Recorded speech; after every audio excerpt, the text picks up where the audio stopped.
Virtue ethics emphasizes the role of one's character and the virtues that one's character embodies for determining or evaluating ethical behavior. Virtue ethics is one of the three major approaches to normative ethics, often contrasted to deontology, which emphasizes duty to rules, and consequentialism, which derives rightness or wrongness from the outcome of the act itself. The difference between these three approaches to morality tends to lie more in the ways in which moral dilemmas are approached, rather than in the moral conclusions reached. For example, a consequentialist may argue that lying is wrong because of the negative consequences produced by lying, though a consequentialist may allow that certain foreseeable consequences might make some lying acceptable. A deontologist might argue that lying is always wrong, regardless of any potential good that might come from lying. A virtue ethicist, however, would focus less on lying in any particular instance and instead consider what her decision to tell her lie or not tell her lie said about one's character and moral behavior. As such,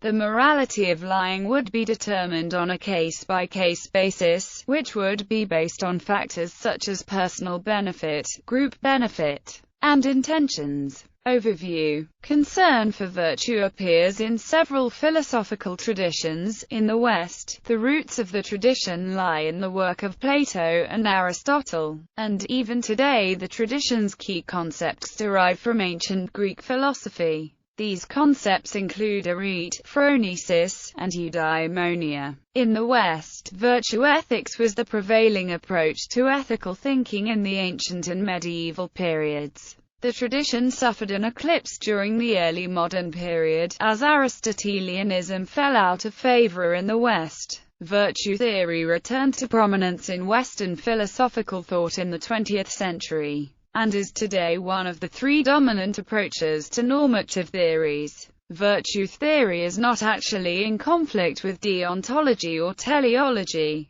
Those two viewpoints deal with which actions a person should take in any given scenario, whereas virtue theorists simply argue that developing morally desirable virtues for their own sake will help aid moral actions when such decisions need to be made.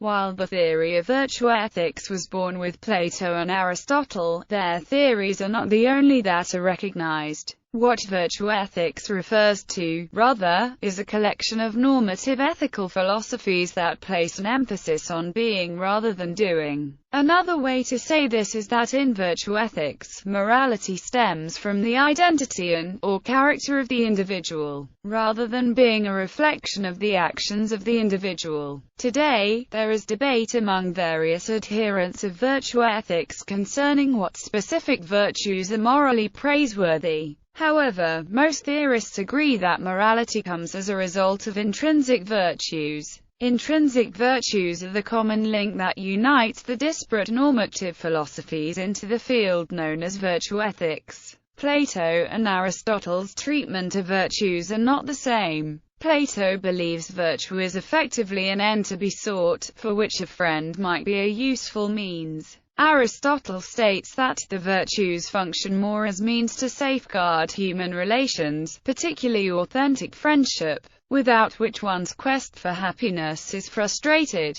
Distinctions. Virtue ethics can be contrasted to deontological ethics and consequentialist ethics by an examination of the other two. Deontological ethics, sometimes referred to as duty ethics, places the emphasis on adhering to ethical principles or duties. How these duties are defined, however, is often a point of contention and debate in deontological ethics. One of the predominant rule schemes utilized by deontologists is the divine command theory. Deontology also depends upon meta-ethical realism, in that it postulates the existence of moral absolutes that make an action moral, regardless of circumstances. For more information on deontological ethics, refer to the work of Immanuel Kant. The next predominant school of thought in normative ethics is consequentialism. While deontology places the emphasis on doing one's duty, which is established by some kind of moral imperative,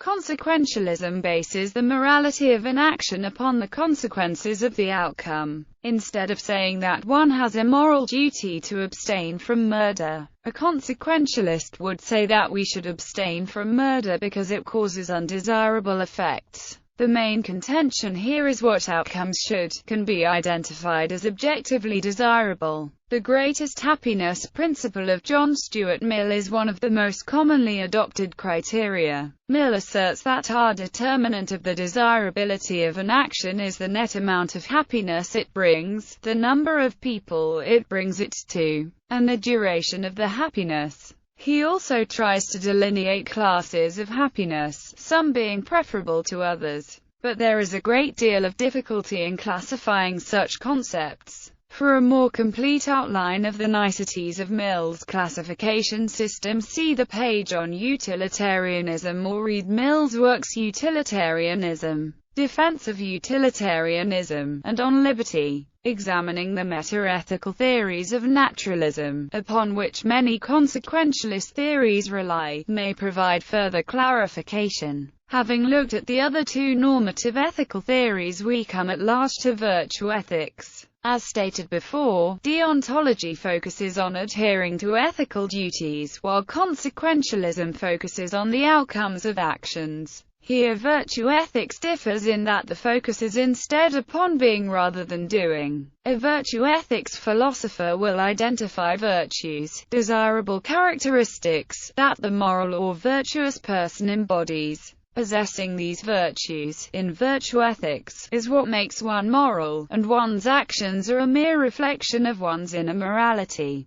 To the virtue philosopher, action cannot be used as a demarcation of morality, because a virtue encompasses more than just a simple selection of action. Instead, it is about a way of being that would cause the person exhibiting the virtue to make a certain, virtuous, choice consistently in each situation. There is a great deal of disagreement within virtue ethics over what are virtues and what are not. There are also difficulties in identifying what is the virtuous action to take in all circumstances, and how to define a virtue. Consequentialist and deontological theories often still employ the term virtue, but in a restricted sense, namely as a tendency or disposition to adhere to the system's principles or rules. These very different senses of what constitutes virtue, hidden behind the same word, are a potential source of confusion. This disagreement over the meaning of virtue points to a larger conflict between virtue theory and its philosophical rivals. A system of virtue theory is only intelligible if it is teleological, that is, if it includes an account of the purpose of human life, or in popular language, the meaning of life. Obviously, strong claims about the purpose of human life, or of what the good life for human beings is, will be highly controversial. Virtue theory's necessary commitment to a teleological account of human life thus puts the tradition in sharp tension with other dominant approaches to normative ethics, which, because they focus on actions, do not bear this burden. Achieving eudaimonia. Eudaimonia is a state variously translated from Greek as well-being, happiness, blessedness, and in the context of virtue ethics, human flourishing. Eudaimonia in this sense is not a subjective, but an objective, state. It characterizes the well-lived life. According to Aristotle, the most prominent exponent of eudaimonia in the Western philosophical tradition, eudaimonia is the proper goal of human life. It consists of exercising the characteristic human quality, reason, as the soul's most proper and nourishing activity. In his Nicomachean Ethics, Aristotle, like Plato before him, argued that the pursuit of eudaimonia is an activity of the soul in accordance with perfect virtue, which further could only properly be exercised in the characteristic human community, the polis or city-state. Although eudaimonia was first popularized by Aristotle, it now belongs to the tradition of virtue theories generally. For the virtue theorist, eudaimonia describes that state achieved by the person who lives the proper human life, an outcome that can be reached by practicing the virtues. A virtue is a habit or quality that allows the bearer to succeed at his, her, or its purpose. The virtue of a knife, for example, is sharpness. Among the virtues of a racehorse's speed. Thus, to identify the virtues for human beings, one must have an account of what the human purpose is. There is, and always has been, sharp disagreement on this question.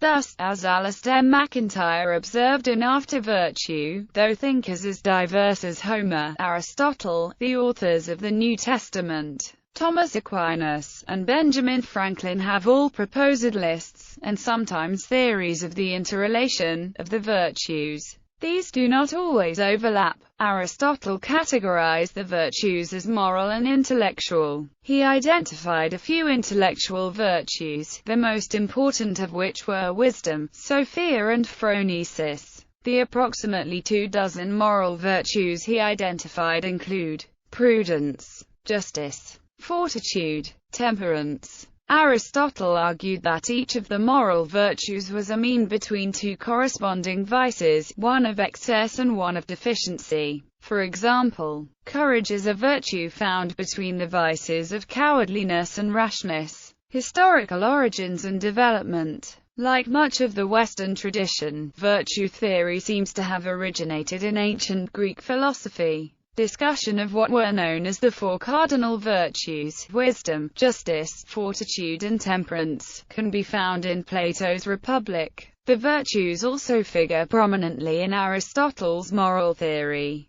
Virtue theory was inserted into the study of history by moralistic historians such as Livy, Plutarch, and Tacitus. The Greek idea of the virtues was passed on in Roman philosophy through Cicero and later incorporated into Christian moral theology by Saint Ambrose of Milan. During the scholastic period, the most comprehensive consideration of the virtues from a theological perspective was provided by Saint Thomas Aquinas in his Summa Theologiae and his commentaries on the Nicomachean Ethics. The tradition was eclipsed in the Renaissance, and throughout the early modern period, when the Aristotelian synthesis of ethics and metaphysics fell into disfavor. Though the tradition receded into the background of European philosophical thought in these centuries, the term virtue remained current during this period, and in fact appears prominently in the tradition of classical republicanism or classical liberalism. This tradition was prominent in the intellectual life of 16th century Italy, as well as 17th and 18th century Britain and America. Indeed, the term virtue appears frequently in the work of Niccolò Machiavelli, David Hume, the Republicans of the English Civil War period, the 18th century English Whigs, and the prominent figures among the Scottish Enlightenment and the American Founding Fathers. Despite this common term, classical republicanism should not be conflated with virtue theory, as the two philosophical traditions draw from different sources and often address different concerns. Where virtue theory traces its roots to Aristotle, classical republicanism draws primarily on Tacitus.